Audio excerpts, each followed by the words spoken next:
in Iraq and in Afghanistan, which is my most recent experience, that's not how it looks at all. May I interrupt for a moment? I apologize, sir. Would you stop tape, please, for one moment? Thank you very much. Let me know when you stop tape. Excuse me? I'm sorry, I'm doing this purposefully, sir.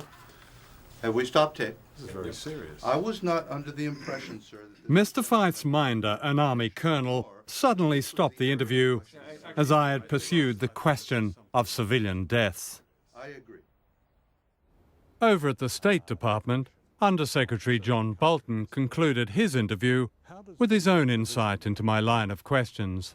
One of our major objectives today is to put the government of Iraq back in the hands of Iraqi people so that they can enjoy the benefits of their country's resources and so that American soldiers can come home as soon as possible. Okay. Thank you, Mr. Bolton. Okay. Appreciate it. So are you a Labour Party member? Well, Labour Party, they're the Conservatives in our country. You're a Communist Party member? The American media played a vital role in the invasion and the deception. Instead of challenging the propaganda, it echoed and amplified it.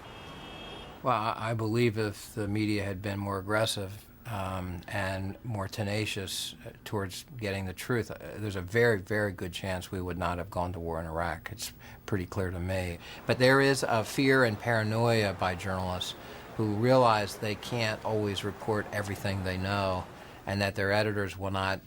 Their job, in the middle of the Iraq War, it was not to show some of the foibles and the deceit of the White House. That was not your job. Your job was to be embedded, which is a wonderful, wonderful word, which is obviously a metaphor for what's happened with the American media covering wars going back decades, ever since Vietnam. And if you study every conflict since, you'll see how the Pentagon and the political types have outmaneuvered the media. And the media has allowed it to happen. They show up, they do what they're told, and they tell the story that certain people want them to tell. And that's what we call, quote-unquote, news.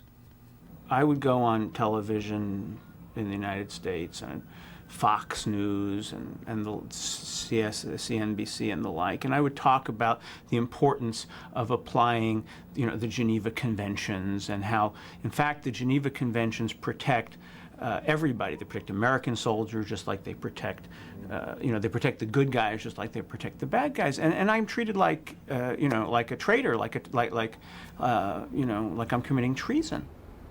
We have a perpetual war which gives the incumbent sitting president over there in the Oval Office a 10 to 15 point bounce on all public opinion. He is a wartime president, even though actually we're not at war.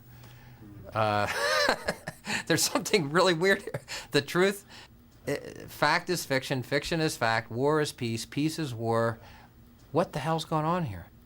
I mean, Mr. Bush has very cleverly manipulated the fear, the anxiety that 9/11 sprang upon the people of New York and ultimately the entire country. And every time he wants to jack up his ratings, he simply stirs up the fear pot by upgrading the level of impending danger without any specifics, of course. I think it's a very ugly game that's being played on the Americans. There's something so similar between our administration and Al-Qaeda in its certainty that God is on its side that is laughable. And that the American people should fall for this line hurts me more than I can tell you. Norman Mailer wrote the other day that he believed that America had entered a pre-fascist state. What's your view of that? Well, in a way, and I'm not saying this to be cynical, but I hope he's right, because there are others that are saying we're already in a fascist sort of mode. If you say something often enough, the people will begin to believe it. And that strategy has been applied with, unfortunately, great success by this administration. Weapons of mass destruction, Al-Qaeda, Iraq ties, other evidence being adduced to justify an unprovoked war. And so, yeah, I think we ought to all be worried about fascism. I think the rest of us should be extremely concerned. We've seen total disregard for the United Nations Charter and its fundamental concepts. We've seen rejection of international law and the respect for sovereignty of other countries. We've seen a preemptive strike against a sovereign state which is outrageous in concept and dangerous in consequence, and something we should all worry about.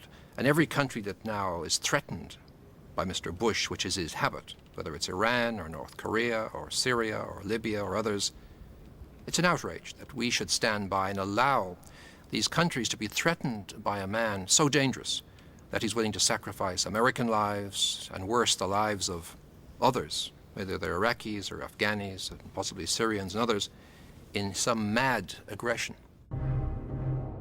Aggression was at the core of the judgment at the Nuremberg trial of the German leadership following World War II.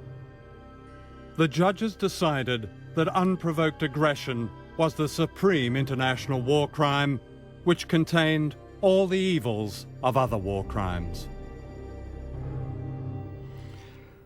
Blair and Bush have found ways of justifying, of course, the wars, both against Afghanistan and against Iraq, in terms of particular circumstances or the violation of particular requirements. But it seems to me that these wars are indeed acts of aggression as defined at Nuremberg and in previous agreements, and that in a sense both Bush and Blair are guilty and could stand in the dock accused of waging aggressive war. The United Nations was founded so that we would never forget the crimes of great power. Are we now in danger of forgetting? Do we forget the lies that justified the conquest of Iraq and disguised America's plans to dominate all the world? Do we forget that the British government has announced, for the first time, that it's prepared to launch an attack with nuclear weapons, echoing yet again George Bush?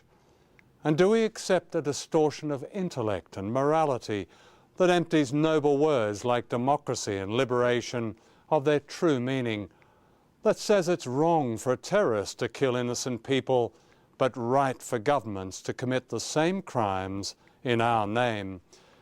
The answer is that we need not accept any of this if we recognize that there are now two superpowers. One is the regime in Washington, the other is public opinion, now stirring all over the world, perhaps as never before. Make no mistake, it's an epic struggle. The alternative is not just the conquest of faraway countries, it's the conquest of us, of our minds, our humanity, and our self-respect. If we remain silent, victory over us is assured.